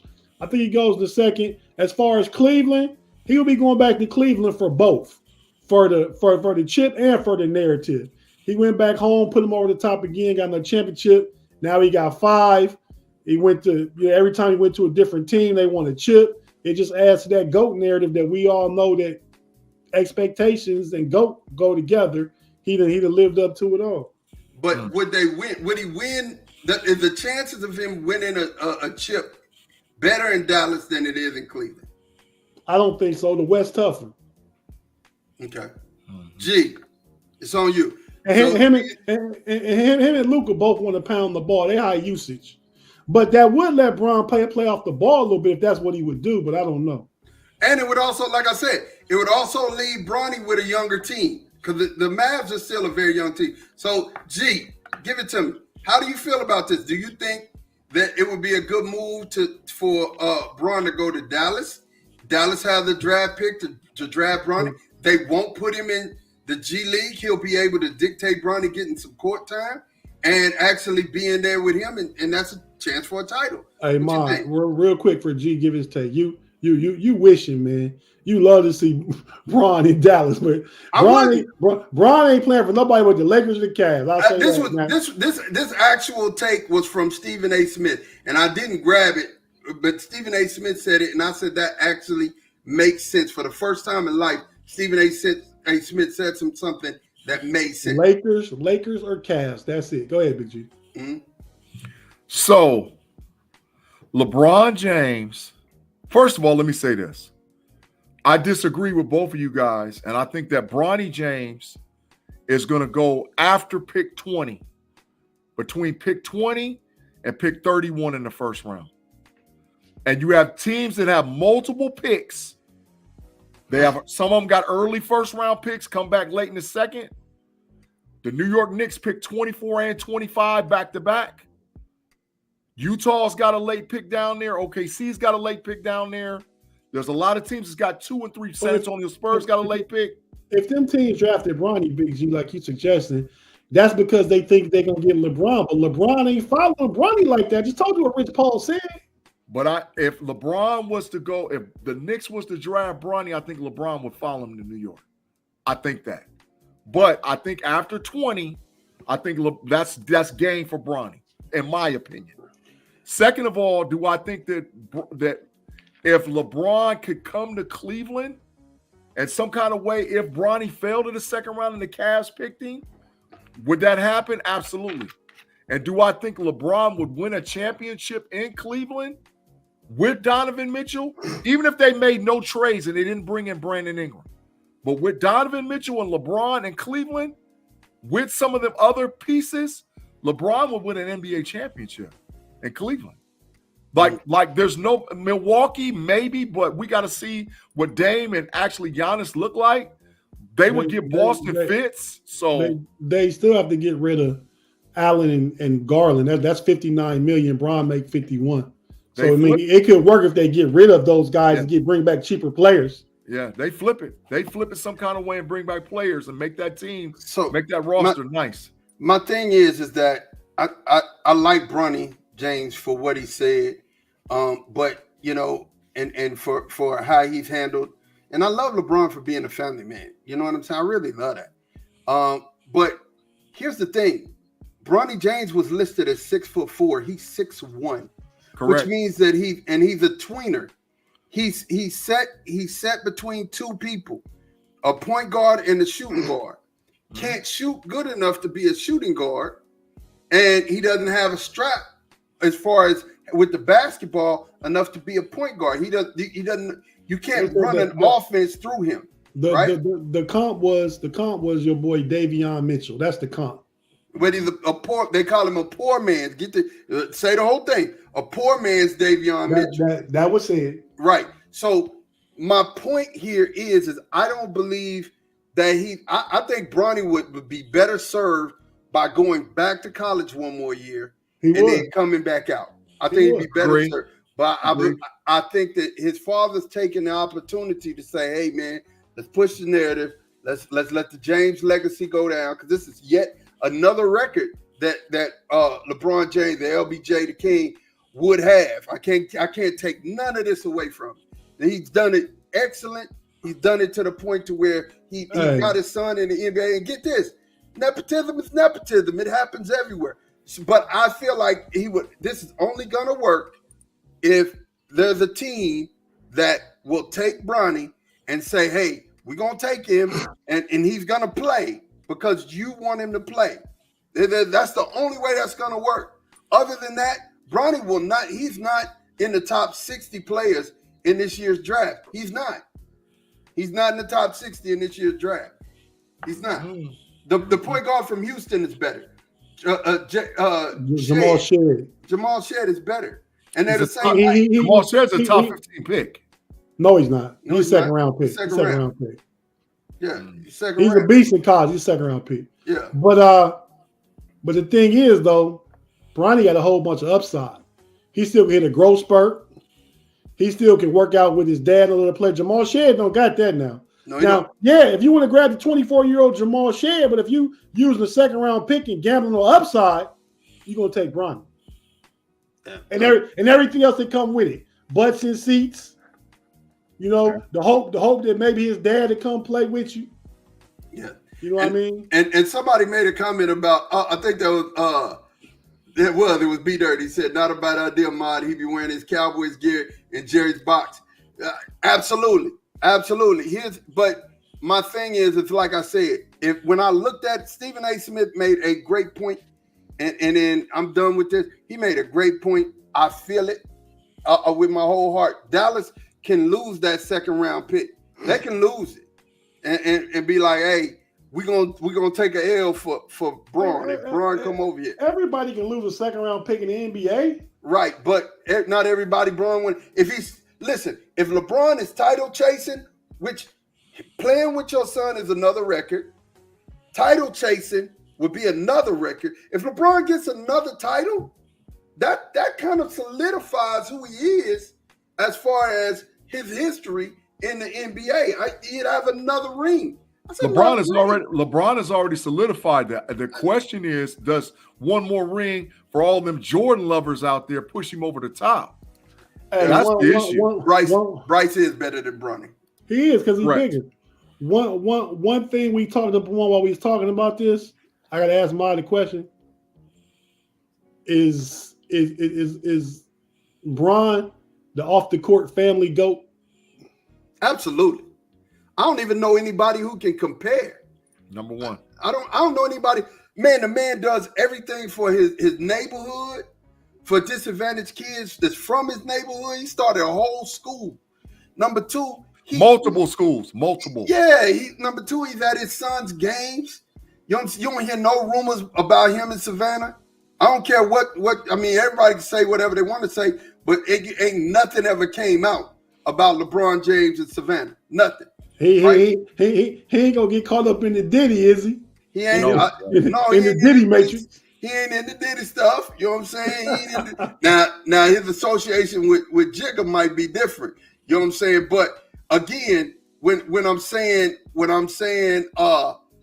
as far as him being a man and taking care of his responsibilities, he did it at the top level, and it got his kids getting paid, got him on commercials, teaching them how to handle themselves. When they made public mistakes, he made them own them.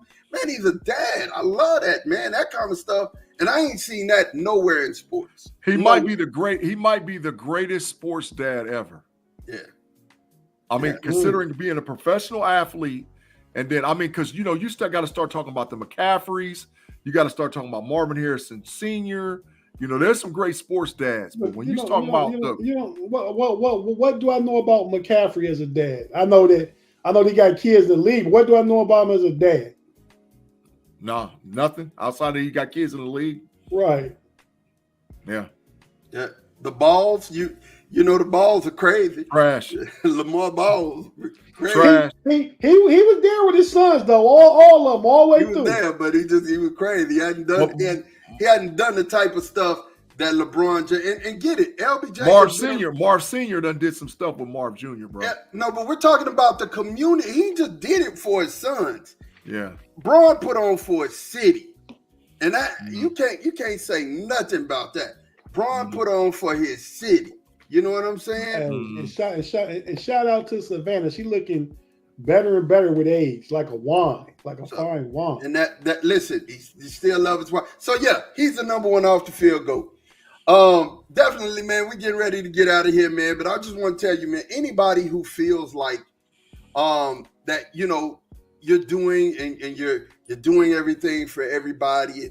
You always keep working and everybody come to you, and you forget that you were the one that asked, hey, or said that I want to be in a position where my family can come to me. I want to be in the position where I can help people. I want to be in a position to do this or do that. You asked for that. But now when people are doing it, you have a problem with it. And most of the time it's because of the fact that you don't get recognition for doing great things. Most of the time while you're alive, people don't give you your roses. They don't give you your flowers. But I'm here to tell you that the moon got stars around it. That's just the way the things are. You the thing that's grounding everything else around you. You're the source that keeps everybody's head on right. You're the person that make everybody want to continue to fight and be better individuals or better versions of themselves. So yeah, I get it. It weigh on you sometimes, and sometimes you don't feel appreciated, and sometimes you don't feel like that. People understand the kind of sacrifices that you've made. But I just want you to know, man, I can't encourage you today. Like I said, the moon got stars around it, and it's supposed to be like that. And I want to say to you personally, person to person, man to man, man to woman, I want you to understand that you're very valuable. Your people need you. You have definitely been an impact in people's life. Keep your head up. It's okay that you may not get all of the credit and all of your flowers before you go, but know that your great grandkids, your grandkids are gonna call you blessed. Know that the kids in your neighborhood are gonna call you blessed. Like I said with LeBron, he didn't just do for his children; he did for the children around his children, and that's when you're making an impact.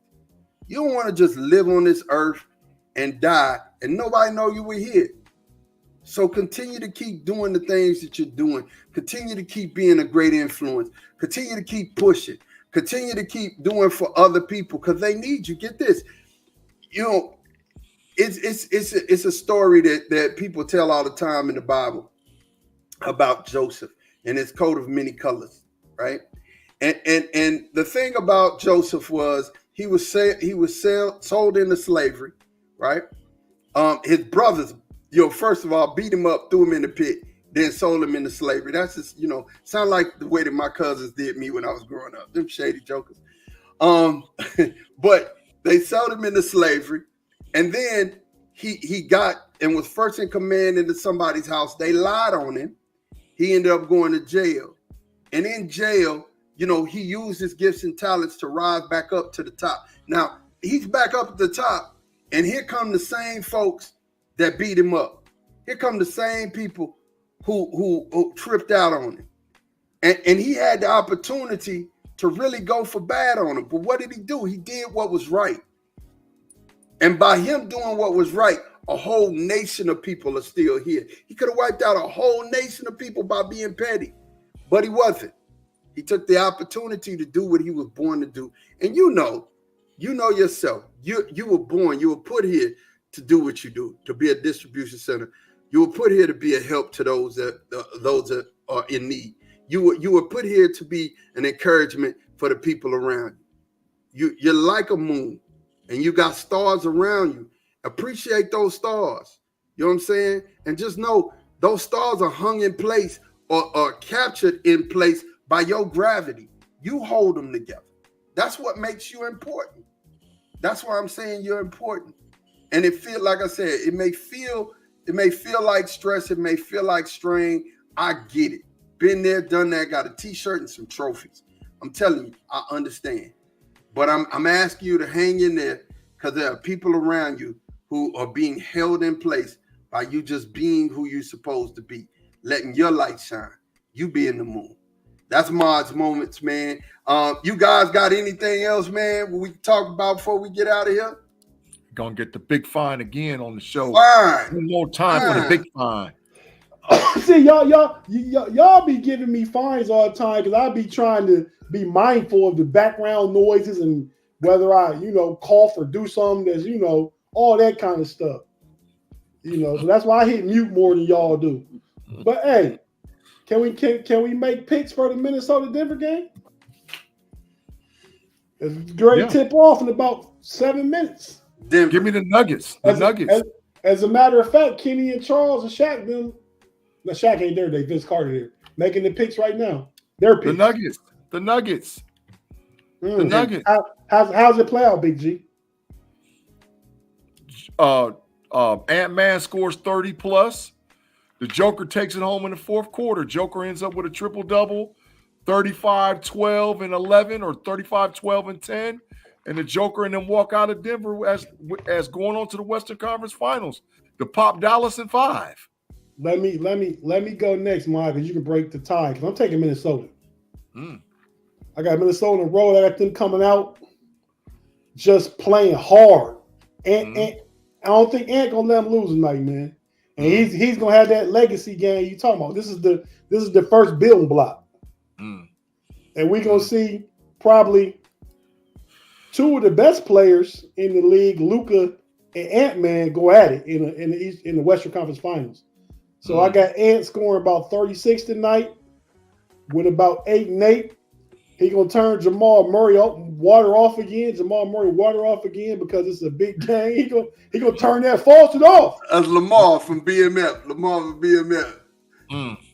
That what? Turn his water off. Oh yeah, he did say that. But yeah, so is that coming back, Mark? BMF? Yeah. That was just the season ending for this season. They're gonna have another season. Yeah, they got another season. Mm-hmm. Okay. But yeah, so I got Minnesota winning, man. I got Ant and Cat having a really good game. Let's go, Timberwolves. Get these young dogs in there, man. Well, I'm breaking the tie. It's Denver. I think Denver actually wins by 10-12 tonight, man. It won't be close. And it's going to be a hard fought game. It's just, Denver's going to turn on the experience and beat them. And on the way. And that Denver Maverick series is going to go 6 games, Sean.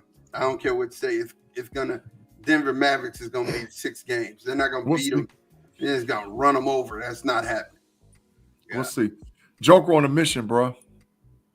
Joker's on a mission. Joker's the best player that don't like his job. Joker don't really like basketball, man, but he is cold at it. You know what I'm saying? He like riding them chariots of fire. He loves horny. Go ahead, man. Hey, so by sheer chance, Minnesota wins, Big G. How that series go? Minnesota in 6. In 6, not 4, not 5. Minnesota in 6. Okay. Because they don't have. Once again, they have that big inside presence with Cat and Gobert, which is going to nullify the advantage that that Dallas had over OKC in the inside. And Dallas has no answer for Ant-Man, bro. They have no answer for him. They're gonna put Damon Jones on him. Or is it Damon Jones? No, it's if that happens, Ant-Man will have 2 50-point games in a 6-game series. Tate, likewise, who would hold Luka and Kyrie? Like I said, the match, if Minnesota... Well, they got big wings, if bro. Minnesota wins, Dallas wins that series. Minnesota has huge wings. Whoever wins this game tonight going to the finals. Yeah, Minnesota has huge wings. If Denver wins, yes. No, whoever wins tonight going to the finals. Minnesota's 3 and D's they're huge, bro. Yeah. They 6'7" through 6'10". Yeah, their 3 and D's will kill Anderson them, and all them. Yeah, I get that, but ain't nobody stopping Luka. Ain't nobody stopping Kyrie. Who gonna stop Ant? And they got something for Kyrie. Kyrie ain't really did nothing, bro. This playoff, stop it. They got something for Kyrie. Yeah. But ain't nobody that Denver ain't got nobody. If Denver win, I would root for Dallas. But if Minnesota win, I'm riding with Minnesota to the finals. I got it. Hey man, we like to thank you guys for rocking with us, man. Thank you for being here with us. We're getting ready to get out of here. Make sure that you check us out next week. Same bad time, same bad channel. For myself, for G, and for Tate, we are out of here. We're gonna talk to you boys soon. Peace.